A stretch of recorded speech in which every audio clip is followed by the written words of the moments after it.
Welcome to another conversation in People in Fundraising.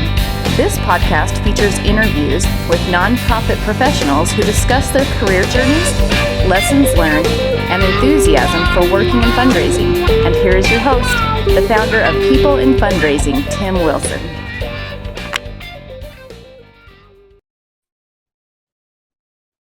Good morning. My name is Tim Wilson. It is Friday, September 9th, 2022.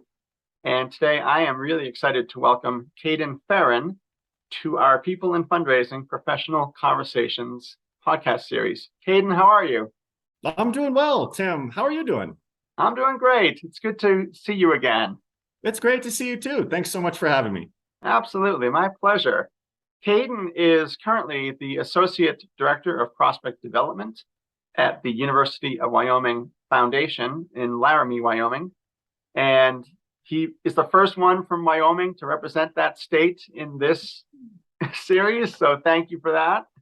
Absolutely. Cayden and I got connected through our APRA regional chapters. Him in Wyoming representing the Rocky Mountains chapter, and me at APRA Utah. I'm currently the president of that chapter. And we've had a lot of fun and informative conversations probably since the pandemic started about how to help our two chapters collaborate on content and programming. And it was really an honor for me back in June. Cayden invited me to present at their APRA Rocky Mountains conference on live in Grand Junction, Colorado. And it was just really great for me to actually be on site, to meet him in person, to meet his team and other attendees. So, and then after that, I asked him to be on the program, and thankfully he said yes. So, and in the midst of that, you're also preparing for your APRA prospect development presentation. Yes, that was a very, it's been a busy summer. I know I'm not alone in that, but there's a lot going on in that world. So yes. Well, I would love to cover your presentation just, a little bit without giving it away, because, Sure. But I attended a recent presentation that Cayden gave about abductive reasoning. And so he and I agreed to spend a little bit of time on that topic in our conversation today as well. So before we get into that, though, Cayden, please share with our audience, how did you enter the nonprofit field?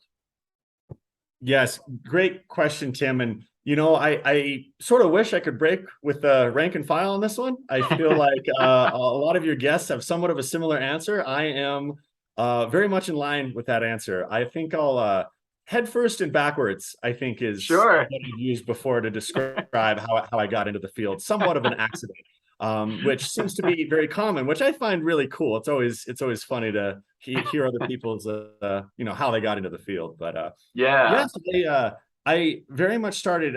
So I studied political science in Montana. I was born and raised in Billings, Montana. I went to school up there at the University of Montana, and I realized partial way through grad school that as much as I loved political theory and political philosophy, I was going to run into some limitations to what Plato. I wrote my thesis on Plato. I really loved that world. But I sort of realized following, I just got a BA in political science. I went to the master's program there. I just got a really good deal on nice. TA-ship and stuff. And so that's what led me there. I sort of realized that there were some functional limitations to that level of philosophy because I didn't want to go into academia. I knew that any further. I wasn't really interested in, necessarily teaching. And so I was thinking about all these things. And so what that led me to is that we had a Master's of Public Administration as our sister program to what I was in. That was, we shared a lot of classes, overlapped. And so I took a lot of those courses, including things like nonprofit administration, which I'd never really studied before. And so that was my very first introduction into just that whole universe. And I kind of liked it immediately. The theory behind it and just in an academic sense was really interesting. And so Mm. when I graduated, the very first thing I found, the very first job I looked at applying to was a prospect researcher. Oh, wow. Yeah, here in the University of Wyoming, the very first one. And I read it and I was like, I know some of this stuff vaguely. I was like, that sounds like something I could do. And so somewhat of an accident, but then I moved to Laramie, Wyoming, and I've been here ever since. And so, Wow. yeah. That's neat. And how long ago did you move? Let's see here. It has been just over 4 years Oh, now. nice. Yeah, so it was fall of 2018 when I first started. Oh, dynamite. Yeah. So, and in those intervening 4 years, you're now the associate director of prospect development. So, tell us about kind of some of the on-the-job learning. If you come in with prospect research, how did you develop the skill set, the knowledge for prospect development? Were there any particular mentors or APRA content that helped you get to your current role? Absolutely. I would say that I think the biggest factor in that was that I had a tremendous team with tremendous leadership. And so my boss, Robby Tabuchi, he is the director of our prospect development here at UW. He's been an incredible mentor to me. And I think the reason why I sort of fell in love with the field, both nonprofit and fundraising in general, but specifically prospect research and development, I fell in love with that just because of his approach to it. His teaching in that was really great. I think sometimes, I wouldn't have necessarily fallen in love or had the breadth to be able to explore different areas and think about things differently, have that flexibility to really sort of carve out my own space, if you will, a little bit. But that was a privilege that was afforded to me due to a lot of other people. And so I'm very grateful for that.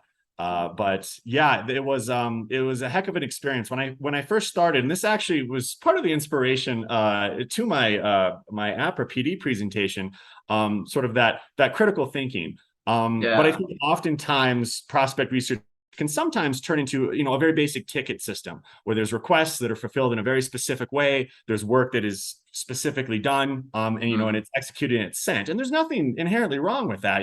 Oftentimes that's incredibly necessary. But I was afforded sort of that luxury to think about those things different. When I was hired, Robby was the only person here. He was the sole prospect research person at the University of Wyoming Foundation. He was all by himself. We now are a team of 6, which is pretty incredible because I think we have about a dozen full-time fundraisers. Holy cow. I know that ratio is crazy. I'm like, can we hire someone else? And then I remember I was like, oh, I should recognize what we have here because it is pretty special. But yes, that 1-to-2 ratio is incredible. It allows a ton of proactive work to do. And it was really a field that sort of we've all been allowed to explore and develop new ways of operating and doing things and expanding our work. And that's really been a tremendous luxury. That's so cool. That's great. So Cayden, one thing I wanted to cover with you today is, thinking how you got into the nonprofit field through the MPA program, and you've been now at the University of Wyoming for 4 years. What advice, if you could go back in time, would you give to your younger self, either when you were in the BA or the master's program? What would be helpful for you to have known then about how the early stages of your career would progress? Sure. Well, I have a couple answers to that because my answer, I think, would change quite a bit depending on the age. Sure. If it was my undergraduate self, a little bit, the first thing I would say is that it's very easy, I think, to get a big head, so to speak. And that I would tell myself that much earlier on in my life, I should recognize the level of inherent privilege that I have, just in general, and then specifically in a lot of other areas. My family is not wealthy at all, but higher education was something that is tremendously valued for everyone. And so, with a tremendous amount of their help, that was free for me to be able to do. Wow. And, that's a tremendous luxury from, a very middle class home. Yeah, sure. And so, so when I was quite young, my attitude was, I get good grades, or I succeed in this, or I do this well because I'm just smart and I'm great. And right. That was kind of my very immature outlook, at sort of that younger age. And it took me a while to realize that I am tremendously lucky, in a lot of ways, and tremendously privileged in a lot more. And so I think that would have helped my attitude out tremendously in those younger years, at least. Sure. I love that answer. Thank you.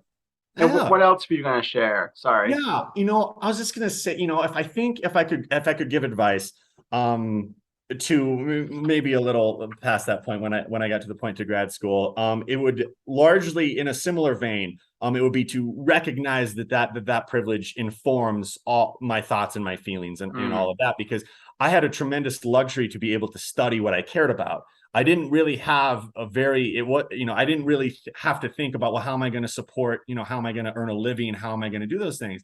I really didn't worry about that too much. I just had the luxury to not feel like I had to, which felt tremendous.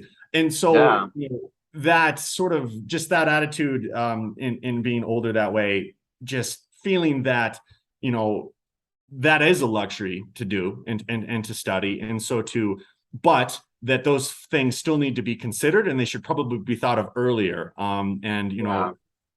I might be lucky in a lot of ways, and I certainly am. But more critical thought on, think about a harder direction a little sooner would be my personal advice I'd give to myself. Yes. Well, I heard something recently from Malcolm Gladwell, the best-selling author, and he was on a podcast. I don't remember the name of the podcast, but he used a phrase that I'd never heard before, but I really liked it. I heard it about a month ago. And he was talking about how before the age of maybe 7 or 10, he had lived in 4 different countries, and just sort of the benefit that in hindsight that had, that was for him. But the phrase he said was something to the effect of, well, I was dimly aware of, the differences in the cultures and languages because I was so young. And, I think the same applies here, for anyone. And as you're talking specifically with your younger years and your graduate studies and the candidness that you shared about the privilege you have, I think it's important to also be a little charitable with ourselves and be like, well, as we look back, we really were dimly aware of a lot of circumstances in our own lives. So, yeah. Oh, I love that phrasing. I think that's perfectly accurate. A lot of people, I think specifically those in my demographic, might have that dim awareness. I think it's incredibly important to, at the very least, recognize that it might be dim awareness, and that there's always a lot more to learn. And there's a lot more to learn from individuals that are not like you. That's something I try my hardest to emulate. That's terrific. Yeah, thank you. Yeah, absolutely. So, Cayden, I want to cover a few other things. Yeah. One of them is, in the course of the preparation I do for these interviews, I try to source material from, I mentioned Malcolm Gladwell just now, but also New York Times columnist David Brooks. I saw him at my current employer, Weber State University, right before the pandemic. And he recently had an article where he talked about the meanings of life, meanings of work. And one of the things that I really was struck by is a quote from him, and I can read it, and then as you consider his quote, if there's anything that particular comes to mind for you, I'd love to hear your answer. Sure. So David Brooks recently wrote that the meaning of jobs comes from moments. So for you, Cayden, in the 4 years you've been at Wyoming on the foundation, what moments in your career have given you meaning, whether that's professionally or personally, and what is the essence of that meaning? Is it purpose? Is it the sense of fulfillment, Sure. being challenged, a sense of doing good? So any thoughts you want to share about that? Yeah, absolutely. There's a lot there. I Yeah. would say, just personally speaking, there are several factors of that really do play in a lot to my day to day. So personally, I've always the feeling of success to me, to just doing a good job, it just feels so good. For Uh-huh. someone else to recognize, the work you've done into something and say, you did very well with it, exceptionally well with this, that sensation is always been wonderful to me. And so I love it, when a fundraiser asks for a product or my boss needs me to do something and I do it and I go the extra mile to get it done. And again, I'm tremendously lucky that it's treated that way. But I receiving that that inner, and it sort of turns itself into an inner fulfillment because I feel like I've done well. I've not just done my job well, I've done it exceptionally well. It's just that feeling of, yes, I did it. It great. That matters a lot to me. I would Yeah. say on a larger scope, though, something that I found, and a home for, I'm very passionate about higher education just because of my own personal experience. And so being able to support that, just playing a small role in that philanthropic picture means a ton to me. Everything, scholarship and that student experience, it's something that really changes lives. And that might sound cheesy, but it's just something that I care about a lot. And so, to be able to do research on a prospect or even play a small piece in a role that helped, create a scholarship for students, that feels so good when that is successful. Yeah. It's a tremendous wave of just success. And I want to cheer, because then, we all, that feeling of collaboration where everyone in the organization has successfully, done or served our purpose, right, in our jobs and in what we do for something that's, I believe to be incredibly important. That's just really a tremendous feeling. So those moments of victory, I like to call, I love to savor those. Those are my absolute favorite. That's awesome. Yeah. And I liked just the care and the detail you put into that answer, that envisioning someone outside of your circle. You may not ever cross paths with that person, but the work you do will directly impact the trajectory of their life and perhaps have an intergenerational impact. And I think that's awesome. Absolutely. And thinking about those things, sort of, if everyone needs a reason to, feel passionate about what they do, that is 100% my reason. I can feel good every day, about the efforts that are put forward. That's awesome. Yeah. So now we're going to go from looking backwards, whether that Okay. was how you got into nonprofits, Yeah. and the advice you'd give your younger self. As you think to the future, whether that's University of Wyoming Foundation or APRA Rocky Mountains, where you're heavily involved in a volunteer role, putting together conferences and connecting with other chapters, are there any goals or dreams that you have that you'd like to share with our audience? For sure. That's interesting because, even not to go back even further back to my younger self, but I sort of always have had, sort of, what did you want to do when you grow up, right? You get that question a million times. You get that question in college, you get that question now, right? That's a question that never leaves. And, a lot of people have a very specific answer to that, which is phenomenal. I've always felt that, there's really a lot of things that I would be happy doing. And I believe I've, again, tremendously lucky that I found a home in sort of prospect development. That world, it fits my skill set tremendously well. And I just feel so good about it every day. And so, I'm just so happy about it. It's something I can do well in. But I think, right. But I think just, in thinking about future goals, I would love to continue to progress my career. And, I've had an experience that is, I think, far from the norm. I've had an institution that has supported my growth. I've had supervisors and bosses who believe it to be their job to, help individuals, grow in their careers and succeed, and all practical things along with that, as well. And that's a tremendous luxury that I think very few people probably have. And so, I feel very grateful for that. But I would love to just continue and explore my world. I have a lot to learn, and boy, I gotta tell you a story, Tim, because so do you ever there's nothing worse than trying to tell a joke and there's just crickets. And the worst thing, I think the worst time that ever happened to me was I was hosting, it was an APRA Rocky Mountains event, and we were hosting a panel, and it was a panel on mineral rights and property rights in relation to plan giving. And I had people from the University of Texas, the University of Oklahoma, and the University of Colorado on the panel. We had 3 people on this panel that had 66 years of experience between the 3 people.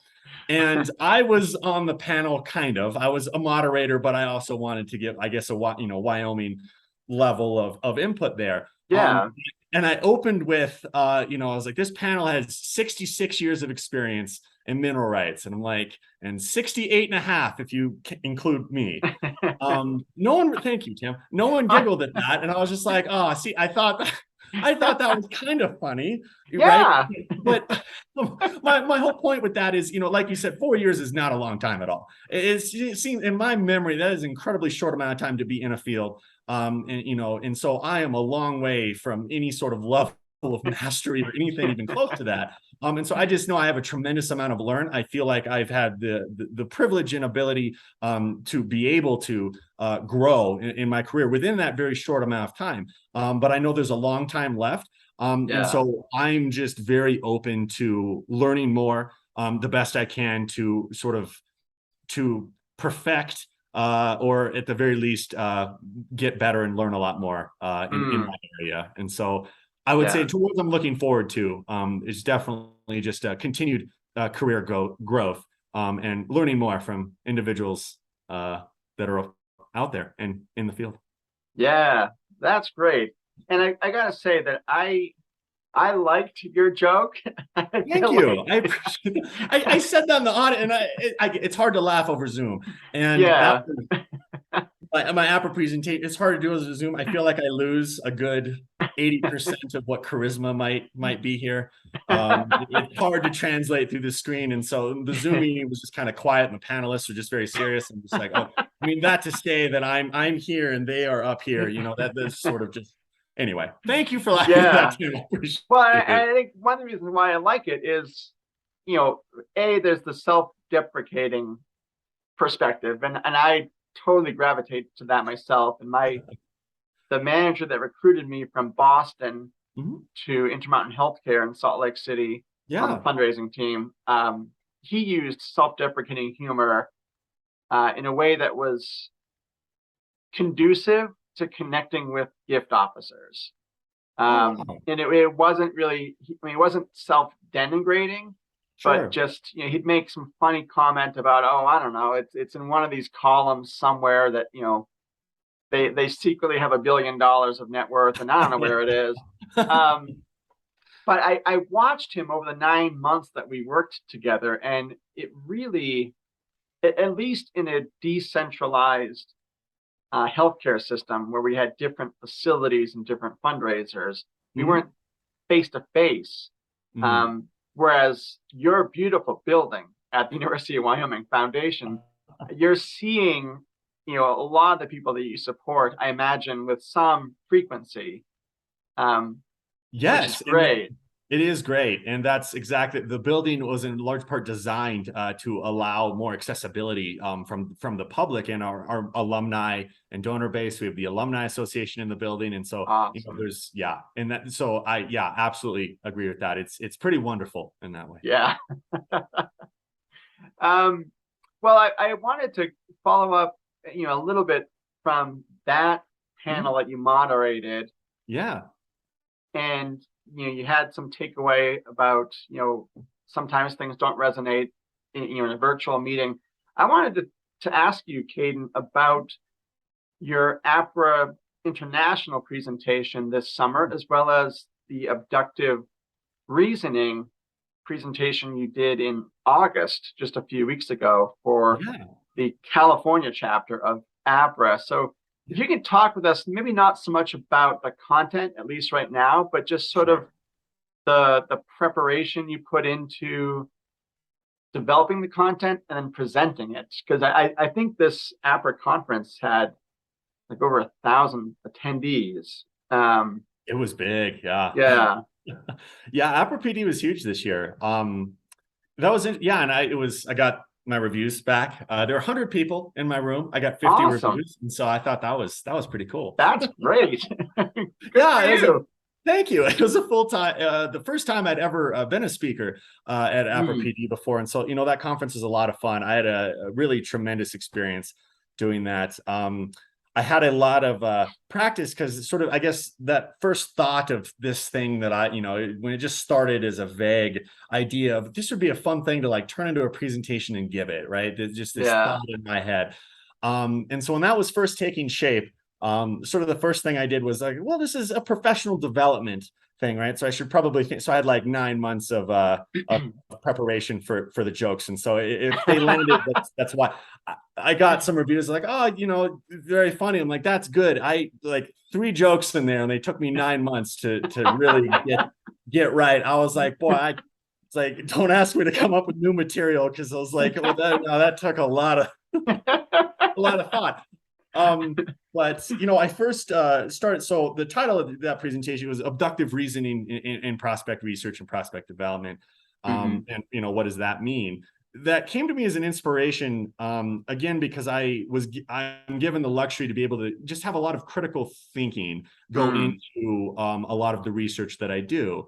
And I found that a lot of times in my experience, it's very easy to get bogged down into just numbers and data and spreadsheets, and it's just what it is, right? And when I very first started, it's like, you do a well screening in this way, right? This is the vendor that we use. This is the tool that we use to get this information. And there's multiple steps, and you verify and check, and you hit this button and do your due diligence, fill out this sort of outline, and that's your product. Yeah. And that's great, but it's very easy in that sort of cycle when you have a lot of those to do to just take these numbers and just put them in there. And so the inspiration behind that was, if you critically think about what some of that stuff might mean, then you add sort of just an extra layer of value in any consultation that you provide, right? Someone's net worth might just be simply a number, but it also might be a lot more complicated than that. And if you're able to discover those little extra bits of maybe why, then you can inform your fundraisers and give them that extra little bit leg up in their work. And so that was a lot of the inspiration behind it, in sort of forming that together. And so that is really interesting. Was that drawing on some of your own skill development knowledge from your academic studies, with critical thinking, in political science? Absolutely. Yeah, that was a huge part of it. And I mentioned I really loved studying a lot of philosophy. And so in those studies of philosophy, you think about different forms of logic, right? And in the presentation, we'll talk about, when I first thought of this, I was like, oh, that's deductive. I'm using deductive reasoning, right? Because that's the famous one, right? That's right. I deduce this conclusion, right, based on, whatever detective work I've done. And I looked at that and I was like, that's somewhat true. But I come to realize that abductive reasoning is a little more open-ended because it allows for a greater space of creativity. And so rather than just deducing a conclusion based on that information, you form an entirely new conclusion based on the information that you have. It was just that inspirational piece of it there. And so I thought about that a lot, because in a lot of studies of philosophy and sort of those forms of logic, right, there's a lot of allegories or metaphors that come into that, right? A lot of ancient Greek philosophers, which I studied a lot of Plato, a lot of Socrates, they had a lot of thinking, is like, man is an animal, therefore, right? Just sort of those trains of thought. And so I think that very much informed the angle which I approached the research, which was really exciting for me to be able to put that all together. Yeah, and I think that's fascinating to me, because I feel like definitely in my experience, and perhaps for others in our audience, whether they're specifically in prospect development or perhaps, frontline fundraisers as well, that, here's the data, here's the picture it's telling me. And of course, like your own biases, worldviews come into that as well. But to be able to step back and step deeper, as you're talking about, it can be really enlightening. And that was one of my takeaways. I wasn't at the PD conference, but I was at your CARA presentation. Yeah. And just the thought that, the small investment of time to take those extra steps of not just saying A plus B equals C, but what else am I inferring, or what else can I interpret from this particular foundation or donor that is beyond just the numbers, beyond just, and you did that with a great example of a person of quite a bit of prominence in the world who had made some gifts to a nonprofit in Wyoming. And, just what would that mean that this person had made that investment across a lot of the sizable, numerous gifts that she had made across the country. Absolutely. That's really well said, Tim. And speaking of sort of just that process of critical thought and putting the pieces together, that was really well said. I will say that presentation was funnier in person than it was online. I feel like it's really hard for me to try to make something land over Zoom. That's just a challenge when you got a big audience virtually. Yes. Yes, absolutely. But that was an example that I used just because I felt that it was tremendously impactful, right? Because the question that was asked was just how much money does this ultra high net worth individual have? Yes. Right? But that's not the question that they really wanted to know. They want to know is because this donor gave just one county over 7 figures to a nonprofit, and because of how philanthropic and prolific they were, what are our chances? Yes. Right. And looking at those pieces and analyzing that, you realize what makes the most sense, and you're able to provide sort of that value in the consultation to say, not only is this person a prospect, but perhaps what level, what strategy might make the most sense based on that data. You're able to sort of inform those things a little bit more.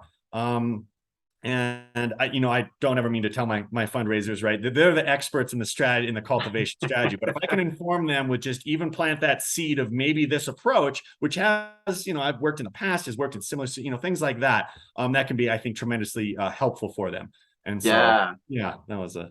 Well, and as you were talking, I just was having a thought that would make a great panel at some point, is to take your approach to the question that wasn't asked. I mean, they did ask you one question, but they actually meant something else. Yes. And your thought process, and then to have someone on the panel that received that information and received, through your abductive reasoning, this is really the question that you were asking me. It wasn't,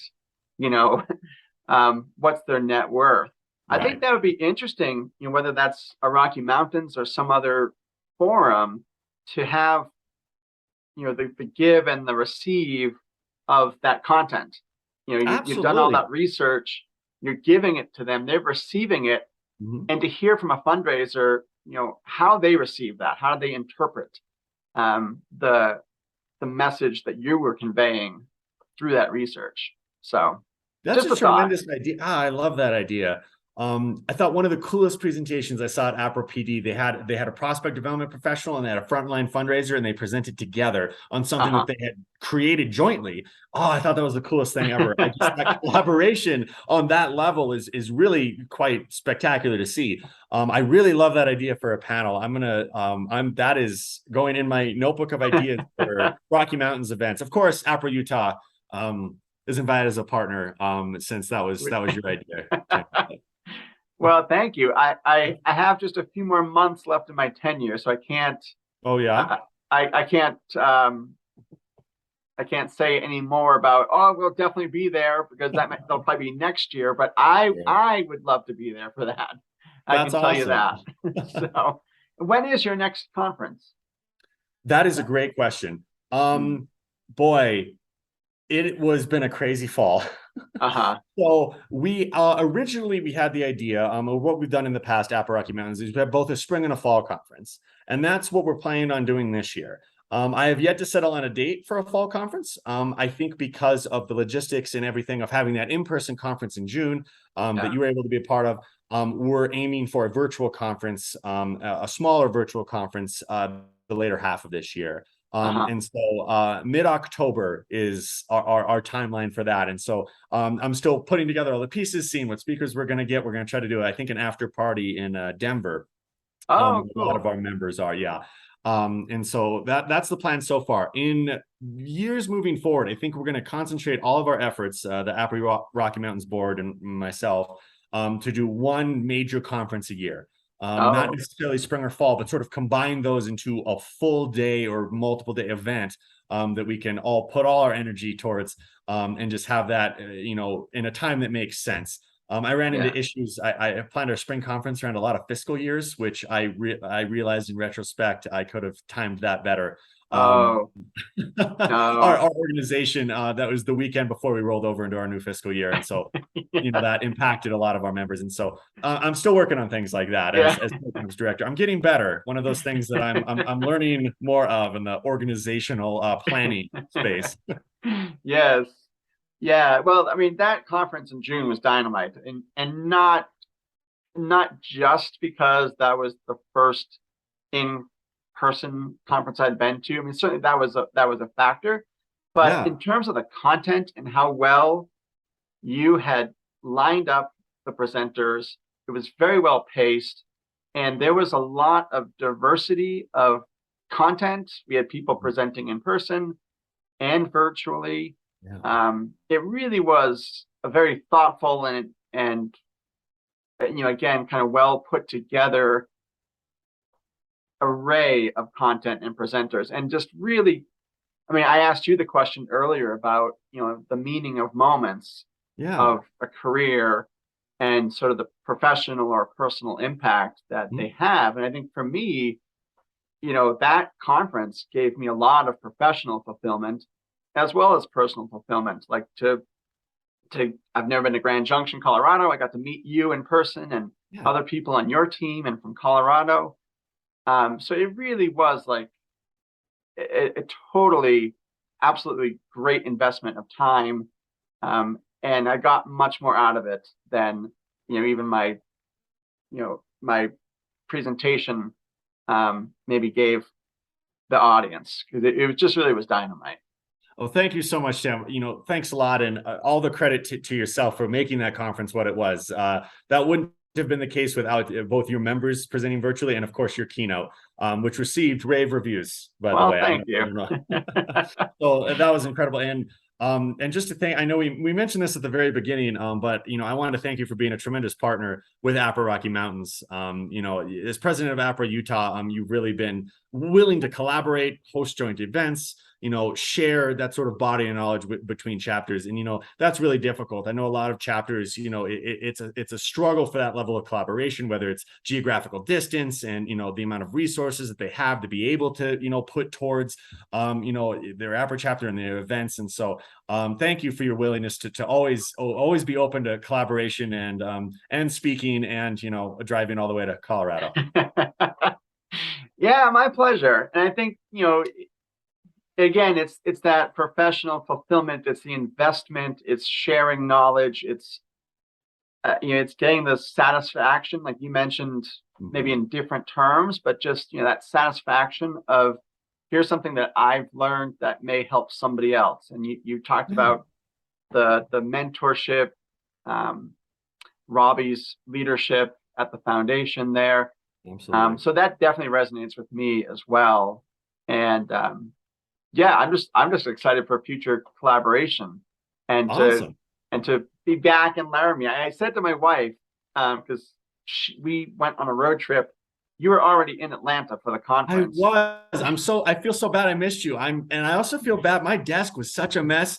I was like packing. I just had papers. I'm like, oh man, Tim saw what a nut disaster this. I was like a tornado. Like, oh, I should have remembered. I know you were coming. I should have pointed out. It was not a disaster at all. In Oh, that's fact, good. I'm going to try and pull up. I don't know if people can see this, but Oh yeah. That is Tim and two of my coworkers hanging out at my desk while I'm not there. And so I'm glad. Yeah. I got that picture. I think I was actually on the plane headed to Atlanta, or we were landing, and I was just like, oh man, I missed that. Could have been there. and I just want to say, like, that is in the atrium, the foyer of your building. And Yes. I mean, I have never seen prospect development housed in such a nice building. It was amazing. I know. I feel again, it's such a luxury to have that, us to be central with not only our fundraisers, all our other, our IS and IT teams, all of that, we're all in the same space. And that makes life tremendously easy in a lot of ways. Yeah. And of course, we have the technology to successfully do remote work all the time, and we were remote for a long time, but the building itself is absolutely beautiful. If you're ever in Wyoming, for anyone that might be listening, please drop by. I'd love to give you a tour of the place. Yeah, I mean, it was just stunning, and I think I already said that word, but it really was. Like, I was visiting a friend. We had lunch, and I connected with Madeline in your office. Yeah. And here's Madeline giving some of my family a tour of the first floor. Oh, very cool. That's awesome. And Madeline on the right. Well, I'm so glad you're able to do that. Yeah, I mean, it really is. I was just blown away and impressed. And I don't know, obviously, what decisions went into that, but maybe using abductive reasoning, I could say, like, this was the university recognizing the importance of the work that collectively prospect development, the alumni association, the frontline fundraisers, marketing communications, you name it, all of the touch points that help the university ultimately be successful in their mission to provide quality education. Yeah. And let's recognize that value by giving them the space that they need, and that is just an incredible facility. And yeah, my oldest daughter, she's a sophomore in high school, and on the ride home, she's like, I want to go to University of Wyoming. Like, that place was awesome. Oh, that's tremendous. Oh, that's wonderful. And yes, thank you so much. We're really grateful to have such a wonderful building and a beautiful campus. This building was just before my time. This was completed construction of 2016. I believe. Yes. So it's still very, very new. But I know the foundation and all developments house, we were staffed before I was here. They were all staffed in a small house, just that was one of the historical homes just that existed on campus. And I think it was realized at that time that with the expansion that was happening with the foundation and how much it was going to grow very, very quickly, that a new space was needed. And so thankfully to some tremendous capital donations, this building became a reality. And so tremendously happy to work here every day. Yeah, I can imagine, because and we toured downtown Laramie, and it just felt very safe and great. Yeah, just a nice place to visit. So yeah, I second what you said a few minutes ago. Like, if you're ever in the neighborhood, you're not short, like 2 hours north of Denver, but Yep. really, a worthwhile stop. Absolutely. Yeah. Thank you so much, Tim. I really love it here. When I first moved, to be honest, I'd never heard of Laramie, Wyoming when I was living in Montana. Before I applied to the job, I was like, this is a city. Where is it? Southern Wyoming. Okay. Interesting. And I got rave reviews, so I was excited to move here. We have referred to as Laradice. which Oh, yes, I love it, lovingly so, of course. And so very proud to live and work here. It's really a beautiful place. that's great. Cayden, any last thoughts or anything you would, either before we started talking with the prep work you did, or as we were talking today, anything that comes to mind you'd want to share? Well, first of all, Tim, I want to thank you so much for having me on. It's really been an honor to be your guest on this podcast. You've had such a tremendous list of really the who's who of the fundraising world, individuals Thank you. with such unique, such unique life experiences, work experiences, backgrounds, really a tremendous amount of diversity. And so I'm really grateful to be included. And so, thank you so much. My pleasure. I will say as well, although the presentation I gave to PD, we will be having we've partnered with APRA Northwest to rehash that presentation along with APRA Rocky Mountains for later this year. Oh, So there'll be another webinar on that. And I don't know if I'm allowed to say anything yet, but I'm APRA North Texas is also interested for their major conference later this year, and so I hope to present that abductive reasoning presentation there as well. And so I'm looking forward to those things. If you haven't caught it yet, I encourage you to please reach out. I'd love to send you a recording or figure something out. yeah, absolutely. And I mean, kudos to you, for putting in all that time to develop the presentation, and now to see that within a matter of months you will have the big stage, APRA Prospect Development, the international conference, but with CARA and now the Northwest and perhaps other chapters, North Texas, that's phenomenal. It speaks to the reception of what you were presenting on, delivering, and certainly to you as well, because you could have a great presentation and the presenter could be lacking. And then it's like, well, let's just send in the slides. So thank you so much. I really appreciate that. When I first practiced that presentation to a coworker, they were like, okay, are you gonna carry this on a lot of the weight of your charisma? And I said, well, I guess I have to. And so hopefully that piece works in my favor. Yeah, definitely. Well, yeah, keep me posted. I would love to join either of those. And before we sign off, I just want to say, it's been my honor to collaborate with you. I think it started in the summer of 2020 with your conference that was virtual. That was several years ago already. There was one presenter who talked about DuckDuckGo, the website. Oh, sure. Yeah.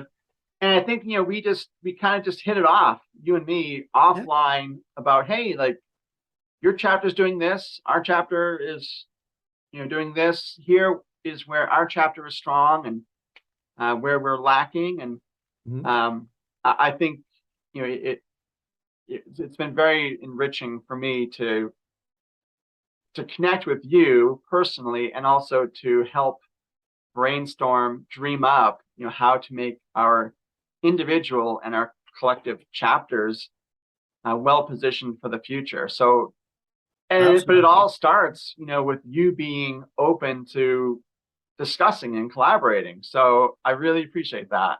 For sure. And couldn't do any of that without you, Tim. So again, thank you so much. Your willingness to collaborate, your expertise in the field and everything is just such a tremendous asset to myself and our chapter. We really appreciate everything you've done for us. Well, thank you. And I felt the same way. I want to, in addition to your presentation, I want to catch Madeline's.